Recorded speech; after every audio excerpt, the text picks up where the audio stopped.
have your Bible with you today, we're back in the book of Esther. I really like the book of Esther. I like a lot of the books, but anyhow, I really like the book of Esther. As we see, again, in historical context, that this book took place between the first and second groups of people coming back from Babylon, from Media Persia.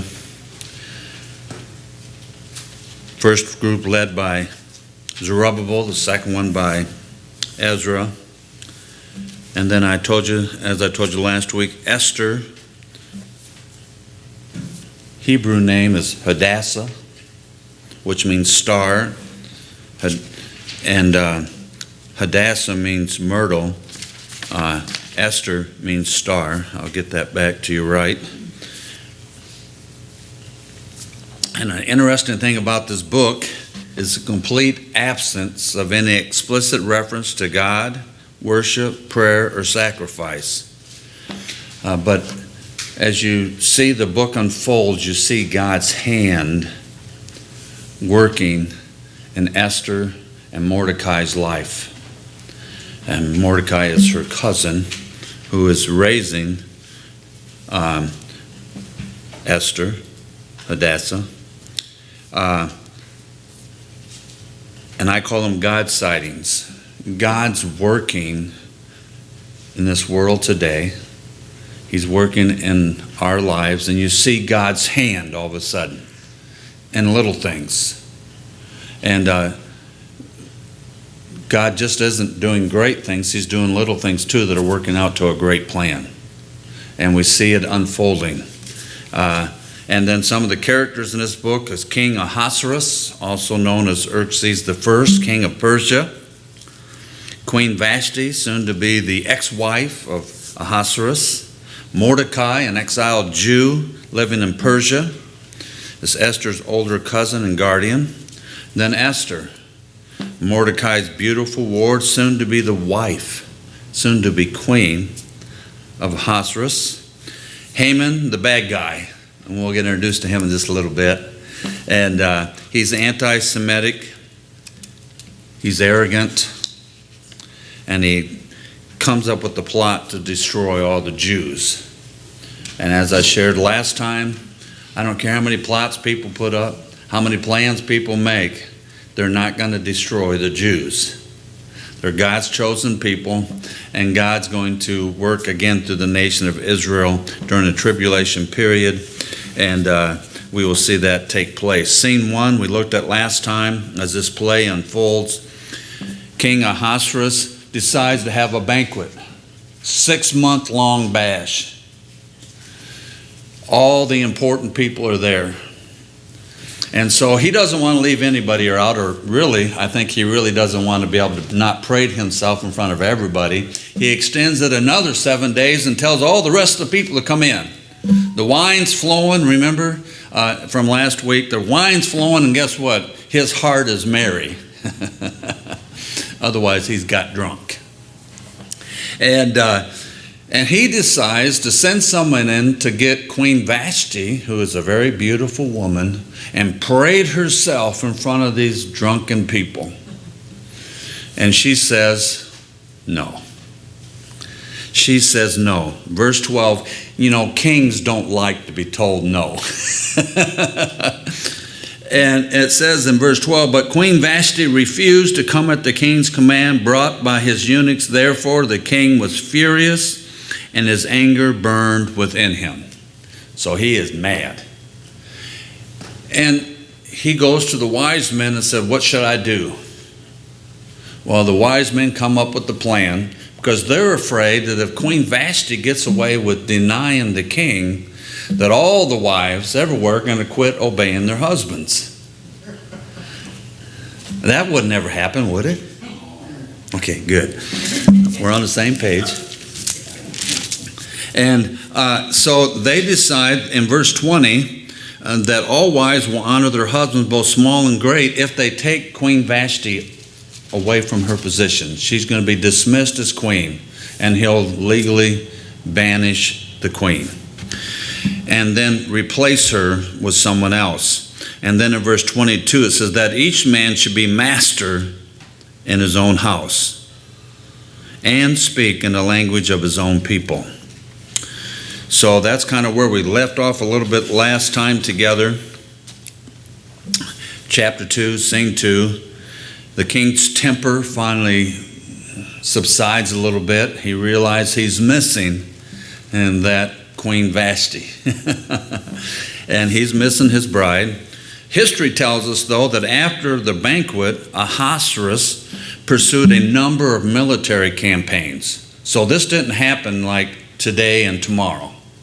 This happened a few years later that we're going to read about. And he went against Greece, and his love life has turned out like his military command things. It's not so good. His disaster there. Matter of fact, Greece will be the next nation to take over world control. Remember, if you do your study of Daniel, you see Babylon came first, and then came Medo-Persia, and then came Greece, and then Greece will be dismantled by Rome. And so that's kind of a little bit there of Daniel tells you, and we'll get to that book here one time or another if the Lord waits long enough for us. But after that, they suggest in chapter 2, it says, after these things, after maybe those military campaigns, when the wrath of King Ahasuerus subsided, chapter 2, verse 1, he remembered Vashti, what she had done, what had been decreed against her. Then the king's servants who attended him said, let beautiful young virgins be sought for the king, and let the king appoint officers in all the provinces of his kingdom, that they may gather all the beautiful young virgins to Shushan or Susa, depends on which translation you have, the citadel, it's the capital, it's their summer capital, into the women's quarters under the custody of Haggai, the king's eunuch, custodian of the women, and let beauty preparations be given them. It's, let's have a beauty contest. Oh, the king's going to like this. Going to parade the most prettiest virgins in front of him, and what that all entails, we'll let history hold on to that. But it wasn't just a beauty contest, let's just put it that way. But anyhow, so they're going to get all the beautiful women, and guess who gets picked as one of those? Esther, Hadassah. She's the beautiful young virgin Jewish woman, except for the king will not know that she's Jewish. Mordecai, her cousin, says there in this chapter, don't let them know that. So she honors that. And then, so I believe this is, again, a God thing. Now, as you see Mordecai will be involved in the king's gate. Mordecai is an important person.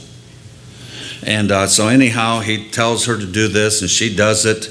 And then she is paraded in front of the eunuch that is, and that Haggai, eunuchs were usually in charge of the harems, and some people were born eunuchs and some were made eunuchs. There was a protection plan there. So anyhow, but verse 9 says, now the young woman pleased Haggai, and she obtained his favor. Now, to me, this is a God sighting here. All the women paraded in front of him, and he sees them, and guess what? His eyes land upon Hadassah, upon Esther. I think that's a God thing. And it says, he readily gave beauty preparations to her. They did that for a whole year before they're going to be paraded in front of the king, besides her allowance. Then 7 choice maidservants were provided for her from the king's palace, and he moved her and her maidservants to the best place in the house of the women. He says, this is a winner right here. This is a keeper. And I believe this is a God thing, and God's moving this direction. Out of all the women, he picks her, and he gives her special privileges, extra beauty things, the best place. 7 maidservants. It doesn't say about that they did any of the others that way. And so that's kind of, you see God working behind the scenes. And she finds favor. And then during this time that she's there, Mordecai finds out about a death plot against the king. And it says in verse 21, no, let's back up, because I didn't get you all the story there. So after the beauty treatments and all this, guess what? They're all brought in front of the king. And it says in verse 15, when the turn came for Esther, the daughter of Abihail, the uncle of Mordecai, who had taken her as his daughter, to go into the king, she requested nothing but what Haggai, the king's eunuch, the custodian of the women, advised. And Esther obtained favor in the sight of all who saw her. I believe a beautiful young lady, but also a beautiful personality. I believe she attracted people. She knew how to speak. She just had a God gift there. So Esther was taken to the king Ahasuerus into his royal palace in the 10th month, which is the month of Tebeth, in the 7th year of his reign. So we see this is the 7th year, all the way from his 3rd year. So we see a lot of years passed here in support of that idea that he went out to war, as kings did back then.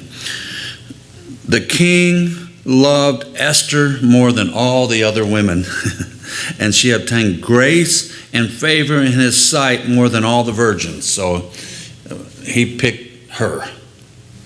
And again, I believe that's a God thing. God worked this all out. So he set the royal crown upon her head and made her queen instead of Vashti.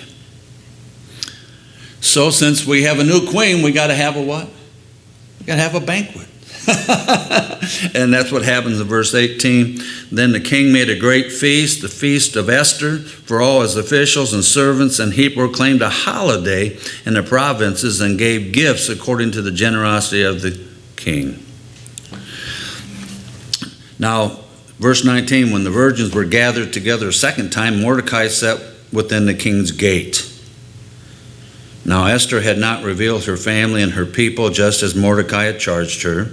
Verse 21, in those days, while Mordecai sat within the king's gate, two of the king's eunuchs, Bigthan and Teresh, doorkeepers, became furious and sought to lay hands on King Ahasuerus. So some reason they're not mad, they're not happy with the king, and they decide they will take him out. So the matter became known to Mordecai, who told Queen Esther, and Esther informed the king in Mordecai's name. And when an inquiry was made in the matter, it was confirmed, and both were hanged on the gallows. And it was written in the book of the Chronicles in the presence of the king. And that's what I want you to understand. Write this down in your memory. The plot is foiled, and Mordecai's name is written down in the book of the kings, in the annals of the king. It's very important because it's going to come up to play an important part a little later in this. Chapter 3 introduces us to our villain, Haman. After these things, King Ahasuerus promoted Haman, the son of Hammedatha, the Agagite, who is an Amalekite. And it doesn't tell you that there, but if you remember back when we were in Samuel, when Saul was supposed to wipe out the Amalekites, you remember the guy, the king that he saved? His name was Agag. That's a relative of Haman. And advanced him and set his seat above all the princes who were with him. So Haman gets promoted to number 2 in the kingdom. And all the king's servants who were within the king's gate bowed down and paid homage to Haman. Hey, Haman. Hey, Haman. They're doing that. But except for somebody. Jews don't bow to anybody but to who? To the Lord.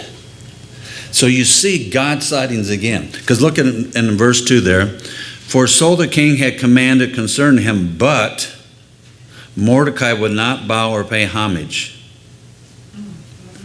He said, I'm not doing it. I only bow before the Lord. Then the king's servants who were within the king's gate said to Mordecai, why do you transgress the king's command? Now it happened when they spoke to him daily and he would not listen to them, that they told it to Haman to see whether Mordecai's words would stand. They wanted to see, is Mordecai a man of his word? Guess what? He is. He is. It reminds me a little bit again of Shadrach, Meshach, and Abednego. Remember? King Nebuchadnezzar says, when the music starts, you get on your face. They didn't have any part of that, and we'll pick that up when we get there. When Haman saw that verse 4, now it happened when they spoke to him daily, and then for Mordecai had told them that he was a Jew. Well, I'm sure Haman's going, a Jew? I remember who took out whoever his family member was back there, King Agag. When Haman saw that Mordecai did not bow or pay homage to him, Haman was filled with wrath. And that can be understandable, but his wrath is going to go a lot farther than just being mad at Mordecai. So, but he disdained to lay hands on Mordecai alone, for they had told him of the people of Mordecai. Instead, Haman sought to destroy, I underlined this in my Bible, all the Jews who were throughout the whole kingdom of Ahasuerus, the people of Mordecai. And so they're going to roll the dice and pick out what month and what day. It's called casting lots, or later will be called Purim, and is the plural. And they picked the 12th month, which is the month of Adar, which is the month before Passover. So we see that Haman has still not understood, as Pharaoh did not understand, don't put your hands on the people of God. Because remember what the Passover celebrated? Those 10 plagues. That 10th one, remember? The death of the firstborn. And God says, don't mess with my people. When I say let them go, you better let them go. Well, he had not paid a whole lot of attention to that. So he decided, verse 13 of this chapter, that on the 13th day of Adar, and the letters were sent by the couriers into all the king's provinces. Remember, they have lots of territory, to destroy, to kill, and to annihilate. That's pretty interesting. I guess he's really wanting the job done. I think to destroy and to kill, and to annihilate all the Jews, both young and old, little children and women, in one day on the 13th day of the 12th month, which is the month of Adar, and to plunder their possessions. And he offers money to the king for doing this too. Verse 15, the couriers went out, hastened by the king's command, and the decree was proclaimed in Shushan, the citadel. So the king and Haman sat down to drink. Seems to be a popular pastime, right? When we got anything to celebrate, what do? We just have something to drink. And but the city of Shushan was perplexed. Why? Why are you going to kill, destroy, and annihilate a very valuable part of our community? Remember, there could have been up to 2 million plus Jews in this area. Remember, only partial went back. Maybe 75,000 went back altogether. These ones stayed here. And then when Mordecai, chapter 4, when Mordecai learned all that had happened, he tore his clothes and put on sackcloth. Now, you and I know from Bible history that when someone tears their clothes and put on sackcloth, they're usually what? Praying and what? Fasting. Even though it doesn't say that, that's probably what's going on here. And he is a Jew. He's been taught those things, and he is going to be praying. He's weeping, it says. And in every province, verse 3, the king's commanded decree arrived. There was great mourning among the Jews, with fasting, weeping, and wailing, and many lay in sackcloth and ashes. So we got a whole community hearing of their demise, crying out to God. I believe that with all my heart, even though it doesn't say that. They're crying out to God, save us. Esther doesn't see the notice. But she finds out about her cousin, laying in sackcloth and ashes. And she said, well, I better send him some clothes. Well, she sends some clothes. He doesn't take them. And in verse 5, then Esther called Hathach, one of the king's eunuchs, whom he had appointed to attend her. She gave him a command concerning Mordecai to learn what and why this was. Why are you acting like this, Mordecai? What's going on? So Hathach went out to Mordecai in the city square that was in front of the king's gate, and Mordecai told him all that had happened to him, and the sum of money that Haman had promised to pay into the king's treasurers to destroy the Jews. He also gave him a copy of the written decree for the destruction which was given at Shushan, that he might show it to Esther and explain it to her, and that he might command her to go into the king to make supplication to him and plead before him for her people. He says, hey, take this back to Esther and see our plea and say, Esther, go into the king and plead for us. Because now remember, when the king wrote something in the law of the Medes and the Persians, when it was signed, it's a done deal. There's no reversal. So something's going to happen. And Esther lets him know that, hey, I can't just walk in there. I can't just walk into the king and knock on the door and walk in and say, hey, king, you better quit doing this. Because if you do, and he doesn't put out the scepter, he's going to need another queen. She says, and guess what? He hasn't called me for 31 days. And Mordecai told them to answer Esther. Verse 13, the turning point in the book. Do not think in your heart that you will escape in the king's palace any more than all the other Jews. Hey, remember who you are? You're a Jew. You're not going to escape. For if you remain completely silent at this time, got too many silent people today, too many silent Christians. Time we stand up and say our part when there's some things that need to be said. He says, for it remains completely silent at this time, relief and deliverance will arise for the Jews from another place. He is confident that if God doesn't use Esther, guess what? He'll use someone else. That's confidence in God. He knows that they're God's chosen people, even though they're in a foreign land. He says, I know if you don't do it, somebody else will. But you and your father's house will perish. And why I entitled this book, or this study, yet who knows whether you have come to the kingdom for such a time as this. God has placed you in that place at this time for a reason. Then Esther told them to reply to Mordecai, go gather all the Jews who are present in Shushan and fast for me. Neither eat nor drink for 3 days and 3 nights.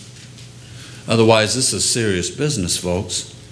Wipe out a nation, or God, not as God intervenes. And I love, it goes on, my maids and I will fast likewise. So she's involved in it. And so I will go to the king, which is against the law, and if I perish, what?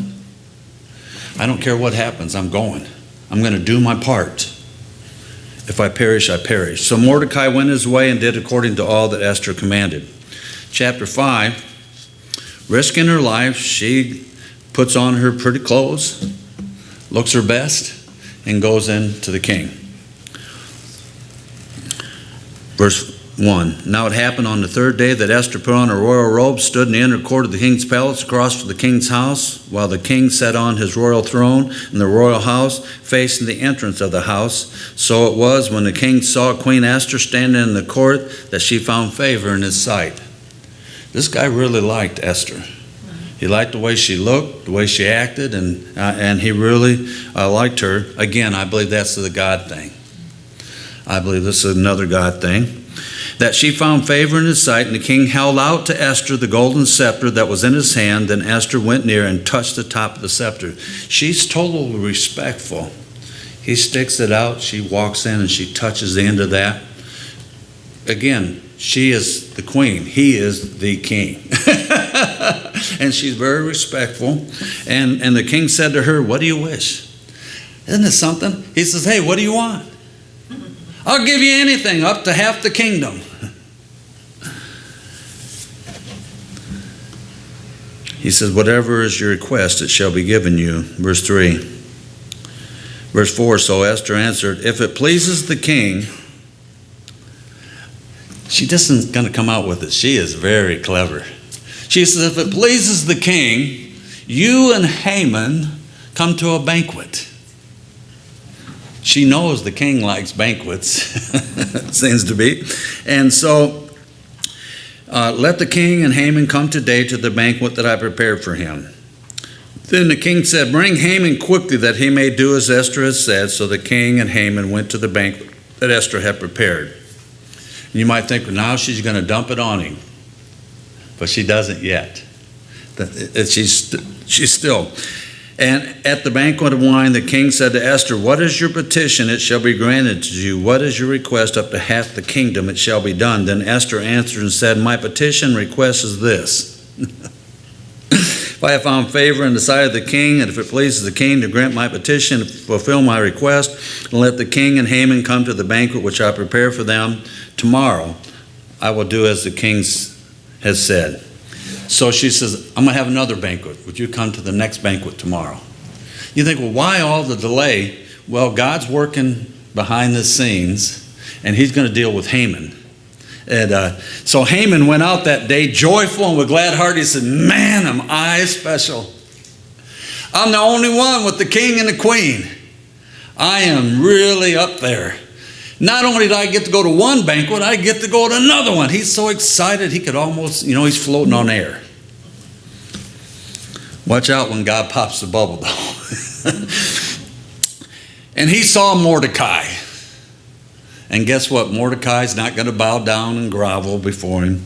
And in verse 9 it said, that he did not stand or tremble before him. He was filled with indignation against Mordecai. Haman restrained himself and went home and sent and called for his friends and his wife Zeresh and maybe some of his children. He has 10 sons, as you'll find later. Then Haman told them of his great riches. See, I told you, he's arrogant. He's proud. The multitude of his children, and we know he had 10 sons, and he had a lot of daughters, who knows. Everything in which the king had promoted him.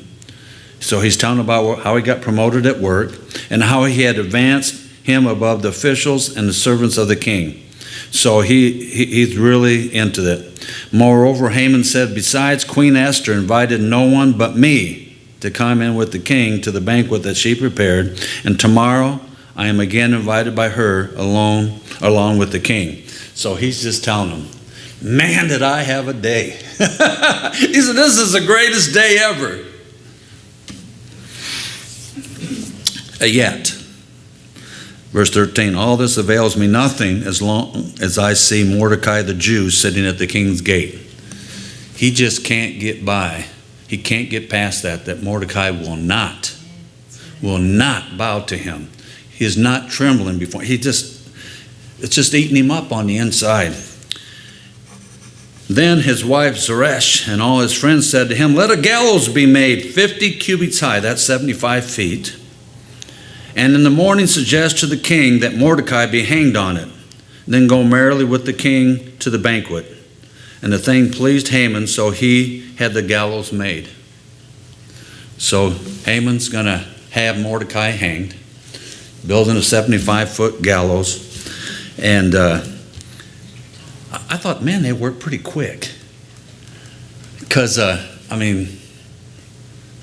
anyhow, there it is. I just think it takes a little while to build a 75-foot structure. And I guess he's got a lot of people to work, so it happens. He might have wished that it didn't happen, but it did. That night the king could not sleep. Here's another godsend here, another God thing. So one was commanded to bring the book of the records of the Chronicles, and they were read before the king. Verse 2, chapter 6, and it was found written that Mordecai had told of Bigthana and Teresh, two of the king's eunuchs, the doorkeepers who had sought to lay hands on King Ahasuerus. So of all the things he reads and hears, guess what? He heard how Mordecai saved his life. That's just not a coincidence. This is a divine appointment. Then the king said, what honor or dignity has been bestowed on Mordecai for this? He says, hey, what do we do for him? Well, apparently nothing. And the king's servants who attended him said, nothing has been done for him. So the king said, who's in the court? Well, Haman's there early. He can't wait to get in that banquet. So now Haman had just entered the outer court of the king's palace to suggest that the king hang Mordecai on the gallows that he had prepared for him. The king's servant said to him, Haman is there, standing in the court. And the king said, let him come in. So Haman came in, and the king asked him, what shall be done for the man whom the king delights to honor? You know who he's thinking about real quick, right? Me. That's what it says. Now Haman thought in his heart, whom would the king delight to honor more than me? And Haman answered the king, and he's going to give him a dilly. He says, man, if this is me, I'm going to make this good. And he does. He says in verse 7, for the man whom the king delights to honor, let a royal robe be brought for which the king has worn. Let me put on the king's cloak. And a horse on which the king has ridden, which has a royal crest placed on its head. Then let this robe and horse be delivered to the hand of one of the king's most noble princes, that he may array the man whom the king delights to honor. Then parade him on horseback through the city square and proclaim before him, thus shall it be done to the man whom the king delights to honor. He says, make a big parade out of this and a big show. Call in all the TV cameras. Get the most important man besides me. Have him lead that horse so people can see how great I am. I don't know what he was thinking. All of a sudden, he forgot about Mordecai for a minute. And that's what pride does, right? It forgets about other people. He's just worried about one person. King's going to honor anybody. It's got to be me. And would you like to see the look on his face in that next verse? Verse 10, then the king said to Haman, hurry, take the robe and the horse as you have suggested, and do so for Mordecai the Jew who sits within the king's gate. Leave nothing undone of all that you have spoken. Whoa. Man, I bet that took the air right out of his shoes. Whew. He's back down to earth. Matter of fact, he's going to get lower than just down. He's going to really, because it says afterward Mordecai went back to the king. So Haman took the robe and horse and arrayed Mordecai and led him on horseback through the city square and proclaimed before him, thus shall it be done to the man whom the king delights to honor. So he's having to proclaim. He says, honor Mordecai, honor Mordecai, honor Mordecai. Oh boy, I bet he choked on those words. That's what happens when you fight against God, right? It just gets ugly, and it's not going to turn out so well. So Haman took the robe, and he did that. And afterward, Mordecai went back to the king's gate. But Haman hurried to his house, mourning with his head covered. He's going home crying to mama. You can't believe what happened to me. We didn't get Mordecai hung. I had to go around telling everybody how great he is. Whew. His wife, though, is a pretty smart woman. When Haman told his wife Zeresh and all his friends everything that happened to him, his wise men and his wife Zeresh said to him, if Mordecai, before whom you have begun to fall, is of Jewish descent, you will not prevail against him, but will surely fall before him. So somewhere along the line, they didn't understand that Mordecai was a Jew when Haman made those proclamations. And they said, you know what? You better not mess with those Jews. And their words are going to come true. While they were still talking with him, the king's eunuchs came and hastened to bring Haman to the banquet with Esther had prepared him. So we get to chapter 7 as we wind these things down. Second banquet. On the second day at the banquet of wine, verse 2, chapter 7, the king said again to Esther, "What is your petition, Queen Esther? It shall be granted to you. And what is your request? Up to half the kingdom, it shall be done." Then Queen Esther answered and said, "If I have found favor in your sight, O king, and if it pleases the king, let my life be given me at my petition and my people at my request. For we have been sold, my people and I, to be destroyed, to be killed, and to be annihilated. Had we been sold as male and female slaves, I would have held my tongue, although the enemy could never compensate for the king's loss." She says, "Listen, king, my life and all the life of my people are going to be taken, and it's going to be to your loss." I like the way she identified. She didn't cut any corners. She identified with the Jewish people. So King Ahasuerus answered and said to Queen Esther, "Who is he, and where is he who would dare presume in his heart to do such a thing?" And can you imagine Haman's getting a little itchy there? I think the hot seat has started. He's going, "Oh no, what do I do now?" And Esther said, "The adversary and enemy is this wicked Haman." So Haman was terrified for the king and the queen. Otherwise, he knew his goose was cooked. Then the king arose in wrath, went out of the banquet room, and Haman stood before Queen Esther, verse 7, pleading for his what? His life. He's pleading for his life, for he saw that evil was determined against him by the king. He saw the look on the king's face and he said, "This is over." He said, "I've seen that look before, and it's not good." When the king returned from the palace garden to place of the banquet of wine, Haman had fallen across the couch where Esther was, and he's pleading for his life. But the king thinks he's trying to what? Assault his wife. And it goes on and says, then the king said, "Will he also assault the queen while I'm in the house? What kind of guy is this?" As the word left the king's mouth, they covered Haman's face, put the hood on. Now Harbona, one of the eunuchs, said to the king, "Look, the gallows 50 cubits high, which man made for Mordecai, who spoke good on the king's behalf, is standing at the house of Haman." Then the king said, "Hang him on it." So they hanged Haman on the gallows that he had prepared for Mordecai, and the king's wrath subsided. Wow. Exalted, taken out of the picture. I believe all God's plan, God's perfect plan. God put just the right person, Esther, just the right man, Mordecai, in just the right places to protect his people. Act 2, the last couple chapters, Haman's gone. So the Jews' troubles are over, right? No. They still have that law that says you can wipe them out on the 13th day of the month of Adar. So Queen Esther and Mordecai go to the king and they explain the situation. And the king says, "Hey, Mordecai," who is now number 2 in charge, he says, "Mordecai, you do whatever it takes." So Mordecai says, "Hey, guess what? Let's make a day and let the Jewish folks wipe out all their enemies. Kill, destroy, and annihilate." So guess what? They do. They do it. And they're very victorious. Again, I believe that's a God thing. And so much that Esther asked for one more day. And guess what? The king grants it. The Jews went from sadness to joy. They rout their enemies.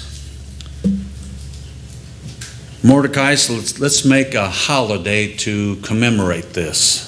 It's called the Feast of Purim. The Feast of Purim. Otherwise, they're saying God is the one in control of lots. It tells us that in Proverbs 21, I believe it is, that even though man casts the lot, guess who's in control of it? God's in control of it.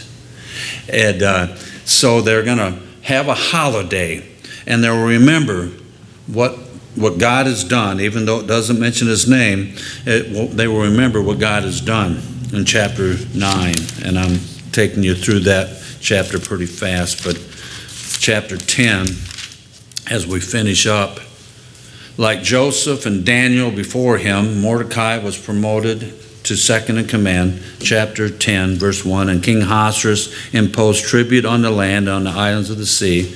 Now all the acts of his power and his might, and the account of the greatness of Mordecai, to which the king advanced him, are they not written in the book of the Chronicles of the kings of Media and Persia? For Mordecai the Jew was second to King Ahasuerus, and was great among the Jews, and well received by the multitude of his brethren, seeking the good of his people, and speaking peace to all his countrymen. So he was looked highly upon by the king, and the Jewish folks loved Mordecai. They understood that he went to bat for them, and that God had worked that all out. Just like Joseph and Daniel before, Mordecai was promoted, and Daniel is a wonderful example, and Joseph, both of those. Joseph, who again was accused of wrongly and put in prison, and then exalted and became second in command and preserved God's people. Daniel the same way. And the writer of Esther says that God is working amongst his people and promoting those and taking down those and seeking the good of his people. Had he forgot them? No. God never will forget the Jews, and he'll never forget you. If you're his child, he will never forget you. He's still working on you. He's still working in our country. He's still working in other countries. God's not done yet. One day he is working out a perfect plan. It's going to get ugly, and then all of a sudden he's going to call us out of here and take us away. And we'll be with him forever and ever. But until then, God wants us to step up and play our part.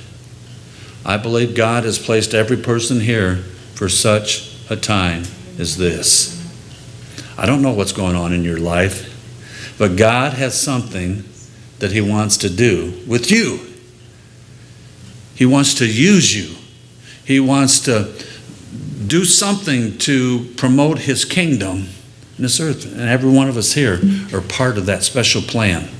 You're in just the right family, or maybe you're in just the right position at work, or you're in just the right whatever it is for such a time as this. The problem is, are we going to stand up and be like Esther and say, I'm going to do what God would have me to do, even if I perish, what? I perish. What's the worst thing that can happen to us as believers? Die and go to heaven. Man, that's terrible, isn't it? That is just terrible, isn't it? But that's where it's at. The book of Esther, just a wonderful, wonderful book. A lot more stuff in there. But again, it's just to whet your appetite. You get in there and read that book, and you see all the things that God's doing in the life of Esther and Mordecai and the king. And it's amazing to see that the king's heart is in the hands of the Lord, as the waters are in the streams. And it's just great to watch.